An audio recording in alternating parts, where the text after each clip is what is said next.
Jos sanoo, että luontokappaleet, eläimet ovat viattomia ja täysin luonnollisia, ei voi kukaan, ihmiset on keksinyt nämä helvetin säännöt, ynnäkömuut, kaiken maailman synnit ja jne. Rankaisekoon itseään sitten niin paljon kuin haluamatta.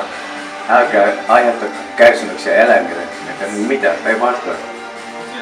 Ennen kaikkea meitä täällä ne kaikki hirvikolaritkin, niin ne on kaikki ihmisten syytä, kun ne on rakentanut teitä. Niiden jo tuhansia vuosia kulkeville reiteille. Niin en mä tiedä, pitäisi vähän funtsia vähän enemmän nyt sellainen vähän. Muistakin näkökannoista kuin oman napan ympäri.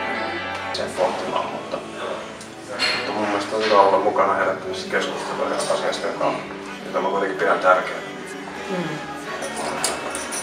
Ihmiset on niin käsittämätön julmuutta ja se siitä, että itselle tehdä samoin, mitä pitäisi tajuaa. Ihan totta. Koska mä en ole sitä mieltä, että se on mun kissat on niin kuin mun lapset.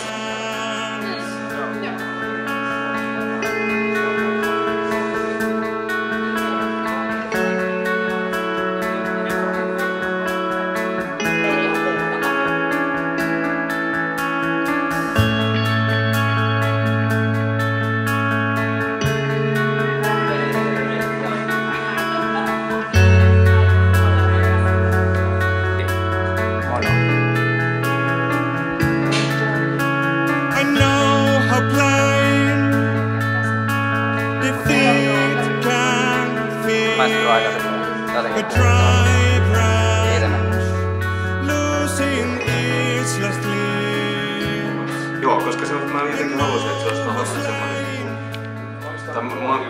Mä oon jotenkin mun mielestä mulla toimii ainakin paremmin semmoinen semmoinen keskustelu ja sellainen.